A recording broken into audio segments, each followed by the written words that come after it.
રાજકોટમાં નાગરિક બેંકને ફટકારવામાં આવ્યો છે દંડ। રિઝર્વ બેંક ઓફ ઇન્ડિયા દ્વારા આ દંડ ફટકારવામાં આવ્યો છે। 43.30 લાખનો દંડ ફટકારાયો છે।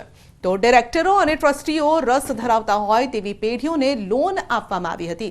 અયોગ્ય સંસ્થાઓના સેવિંગ્સ ડિપોઝિટ એકાઉન્ટ ખોલવામાં આવ્યા હતા।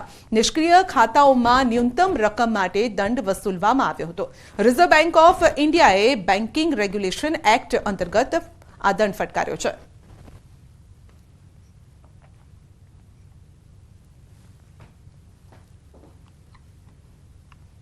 સુપ્રસિદ્ધ સાળંગપુર હનુમાનજી મંદિર ખાતે હનુમાન જયંતીની ભવ્ય ઉજવણી કરાશે।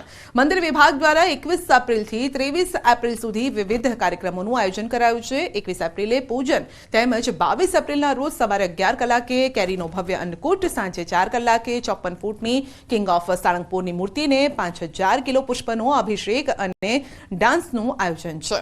સાંજે 7:30 કલાકે અગ્નિ પૂજા, મહાઆરતી પણ થશે। ભવ્ય આતિશબાજી, લાઇટિંગ શો તેમજ 23 એપ્રિલે સવારે 5 કલાકે મંગળા આરતી, સવારે 7 કલાકે મારુતિ યજ્ઞ, કેક કટિંગ, છડી પૂજન, અન્નકૂટ સહિત વિવિધ કાર્યક્રમો પણ યોજાશે।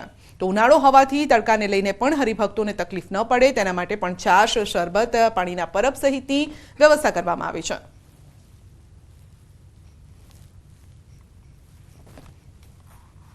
ત્યારે 21, 22 અને 23 એમ 3 દિવસ અહીંયા હનુમાનજી મહારાજના સાનિધ્યમાં અદ્ભુત અલગ અલગ કાર્યક્રમો રાખ્યા છે।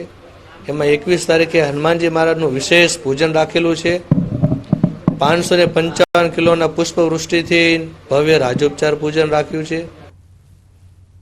સુરત પીસીબી અને એસઓજી પોલીસે ઓનલાઈન ગેમિંગ અને સટ્ટા રેકેટનો પર્દાફાશ કર્યો છે। માર્કેટિંગ ફ્રેન્ચાઇઝીની આડમાં લોકોને બહારથી બોલાવવામાં આવતા હતા અને દુકાનમાં રાખેલા કોઈન મશીનની અંદર વિવિધ ચિત્રો પર લોકોને રકમ મુકાવીને એક વ્યક્તિને વિજેતા જાહેર કરવામાં આવતા હતા।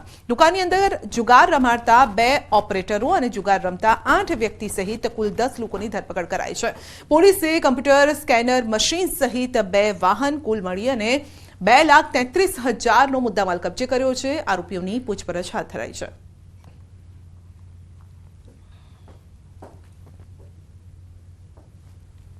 સુરતમાં નકલી ચીજવસ્તુઓનો જાણે કે રાફડો ફાટ્યો છે અને હવે ડુપ્લિકેટ તેલ પણ ઝડપાયું છે।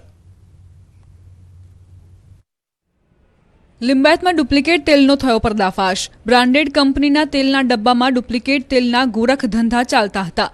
વેપારી એસોસિએશનને કરેલી ફરિયાદના આધારે પડાયેલા દરોડામાં આ કૌભાંડ ખુલ્યું। સુરતના લિંબાયત વિસ્તારમાંથી ડુપ્લિકેટ તેલ મળી આવતા હડકંપ મચી ગયો।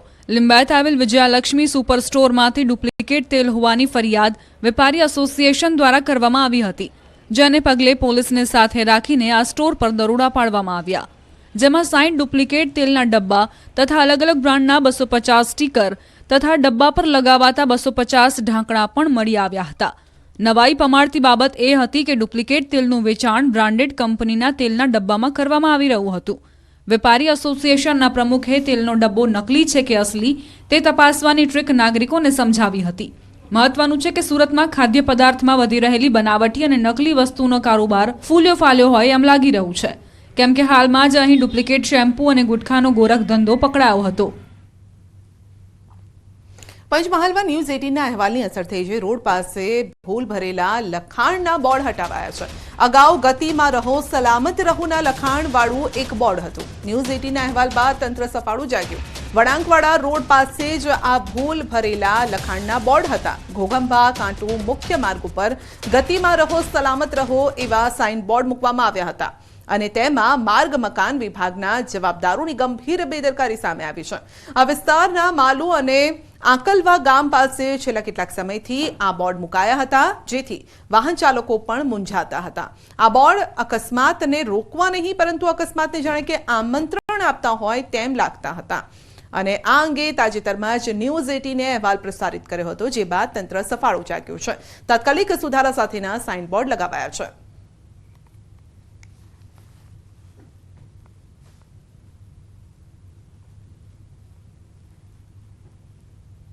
નજર કરીશું ટોપ 3 હેડલાઇન્સ પર।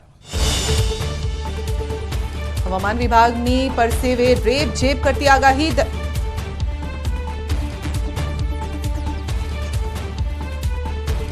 રૂપાલાના યથાવત વિરોધ વચ્ચે ક્ષત્રિયો પ્રતિક ઉપવાસના માર્ગે આજથી વિરોધ દર્શાવનારા બેનર અને કેસરિયા ધ્વજ લહેરાવી વિરોધ કરશે. હવામાન વિભાગની પરસેવે રેપઝેપ કરતી આગાહી. દરિયાકાંઠાના વિસ્તારોમાં અકળામણ અનુભવાશે તો 3 દિવસ બાદ 2 થી 3 ડિગ્રીના વધારાનું અનુમાન. દ્વારકામાં રૂકમણી વિવાહનું આયોજન. રૂકમણી મંદિરે 56 ભોગ મનોરથ યોજાશે. ભક્તિમય માહોલમાં વિવાહની ઉજવણી.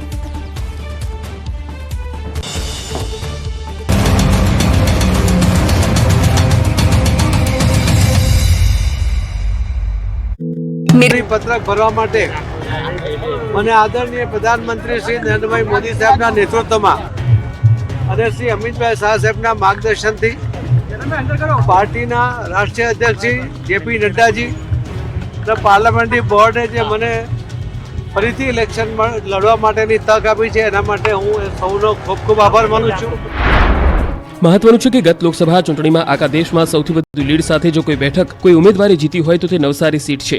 અહીંથી પાટીલની લીડ 7 લાખથી પણ વધુની હતી અને એટલે આ વખતે પણ પાટીલની જીત આસાન હશે એવું અનેક વિશ્લેષકોનું માનવું છે.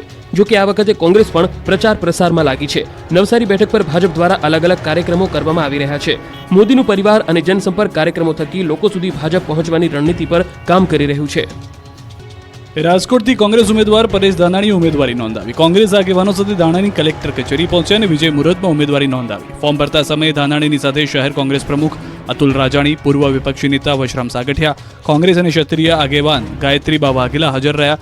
ઉમેદવારી નોંધાવતા પહેલા ધાનાણીએ જંગી જાહેર સભા સંબોધી, જેમાં શક્તિસિંહ ગોહિલ, સિદ્ધાર્થ પટેલ સહિતના નેતાઓ હાજર રહ્યા હતા. પરેશ ધાનાણી સભા સ્થળે પહોંચતા ક્ષત્રિયાણીઓએ તિલક અને પાઘડી પહેરાવીને સ્વાગત કરાવ્યું. સભા સંબોધતા ધાનાણીએ કહ્યું હતું કે હું સાંસદ બનવા નહીં પણ સાથી બનવા આવ્યો છું. નાના અને મધ્યમ વર્ગી જે વેપાર ધંધા છે ને એને કર આતંકવાદમાંથી મુક્તિ અપાવવા માટે હું રાજકોટ આવ્યો છું. આ રાજકોટના સાંસદ બનવાનું સપનું નહોતું. હું રાજકોટમાં આપ સૌ જનજનના સાથી બનવા માટે થઈને આવ્યો છું. પરેશ ધાનાણીએ કલેક્ટર પ્રભવ જોશી સમક્ષ નામાંકન પત્ર રજૂ કર્યું, જેમાં સોગંદનામામાં પરેશ ધાનાણીએ આવક, મિલકત સહિતની વિગતો દર્શાવી. ધાનાણી દંપતી પાસે જંગમ મિલકત અંદાજિત 84 લાખની છે, જ્યારે સ્થાવર મિલકત અંદાજિત ₹1.25 કરોડ રૂપિયાથી વધુ છે. બીકોમ પાસ પરેશ ધાનાણી પાસે હાલ ₹1,40,331 રોકડ છે. જામનગર લોકસભા બેઠક પર પૂનમબેન માડમે ઉમેદવારી નોંધાવી. પૂનમબેન માડમ ભાજપના નેતાઓ, આગેવાનો અને સમર્થકો સાથે ફોર્મ ભરવા માટે કલેક્ટર ઓફિસે પહોંચ્યા. જિલ્લા કલેક્ટર બીકે પંડ્યા સમક્ષ પૂનમબેન પોતાની ઉમેદવારી નોંધાવી ત્યારે વિધાનસભાના નાયબ દંડક જગદીશભાઈ મકવાણા, પૂર્વ કેબિનેટ મંત્રી આરસી ફળદુ, ચીમનભાઈ સાપરિયા સહિતના અગ્રણીઓ જોડાયા હતા. ફોર્મ ભરવા પહોંચેલા પૂનમબેને વિક્ટરીની સાઇન બતાવી જીતનો વિશ્વાસ વ્યક્ત કર્યો. ઉમેદવારી નોંધાવતા પૂર્વે ગઈકાલે પૂનમબેન માડમે જામનગરમાં એક ભવ્ય રોડ શો અને જાહેર સભા યોજી હતી, જેમાં કેન્દ્રીય મંત્રી અનુરાગ ઠાકુર પણ જોડાયા હતા. ફોર્મ ભર્યા બાદ પૂનમબેને મોટી લીડથી જીતનો વિશ્વાસ વ્યક્ત કર્યો. સાથે જ મતદારોને પોતાના અને દેશના વિકાસ માટે મતદાન કરવા અપીલ કરી.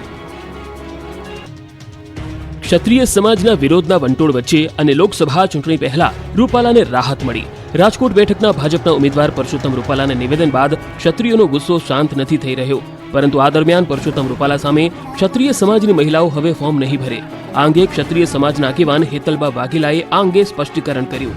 તેમણે કહ્યું કે અમે 200 ફોર્મ ઉપાડેલા હતા. મહાસંમેલન થયું ત્યાં સુધીમાં 50%નું ડોક્યુમેન્ટેશન ફંડ અમે ક્લિયર કરી નાખ્યું હતું. અમે નામાંકન ભરવા માટે તૈયારીઓ કરી લીધી હતી, પરંતુ પરેશભાઈ અમારું પીઠબળ બની ગયા છે, ત્યારે અમે અપક્ષ તરીકે પણ લડવા નથી માંગતા.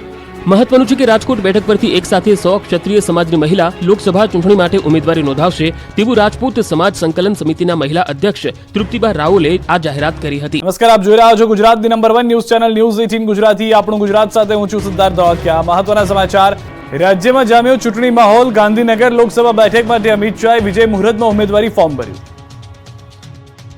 લોકશાહીના સૌથી મોટા પર્વ એવા લોકસભાની ચૂંટણીનું પ્રથમ તબક્કાનું આજે મતદાન યોજાઈ રહ્યું છે, તો બીજી તરફ આજે ત્રીજા તબક્કામાં ફોર્મ ભરવાના અંતિમ દિવસે કેન્દ્રીય ગૃહમંત્રી અમિત શાહે ફોર્મ ભર્યું.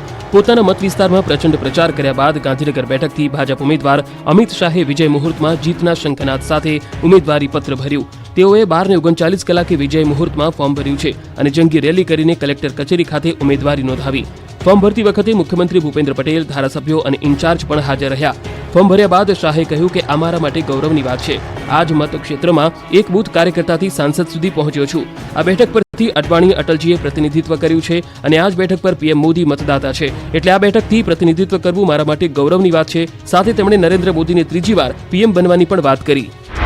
चुनाव में पूरा देश नरेंद्र मोदी जी को तीसरी बार 400 पार के साथ प्रधानमंत्री बनाने के लिए उत्साहित और ये 5 साल जो आने वाले हैं ये विकसित भारत की भव्य इमारत बनाने की नींव डालने के 5 साल होने वाले हैं. મહત્વનું છે કે અમિત શાહે ગઈકાલે તેમના લોકસભા મત વિસ્તારમાં રોડ શો યોજીને શક્તિ પ્રદર્શન કર્યું હતું. અમિત શાહે ગઈકાલે વિધાનસભાની 7 બેઠક પર મેગા રોડ શો કર્યો હતો. આ તરફ નવસારી લોકસભા બેઠક માટે સીઆર પાટીલે વિજય મુહૂર્તમાં ભર્યું ઉમેદવારી ફોર્મ. પ્રદેશ ભાજપ અધ્યક્ષ સીઆર પાટીલે નવસારી લોકસભા બેઠક પરથી ઉમેદવારી નોંધાવી. સીઆર પાટીલે વિજય મુહૂર્તમાં ઉમેદવારી પત્ર ભરી કલેક્ટરને સોંપ્યું. ઉમેદવારી નોંધાવતા સમયે પાટીલ સાથે કનુભાઈ દેસાઈ સહિત સ્થાનિક ધારાસભ્યો અને પ્રદેશના હોદ્દેદારો સહિત મોટી સંખ્યામાં ભાજપ કાર્યકર્તાઓ ઉપસ્થિત રહ્યા. ફોર્મ ભર્યા બાદ પાટીલે નવસારીની જનતા, કાર્યકર્તાઓ અને સમર્થકોનો આભાર માન્યો. સાથે જ ચૂંટણીમાં તેમનો પ્રેમ અને સહકાર મળતો રહેશે તેવી આશા વ્યક્ત કરી.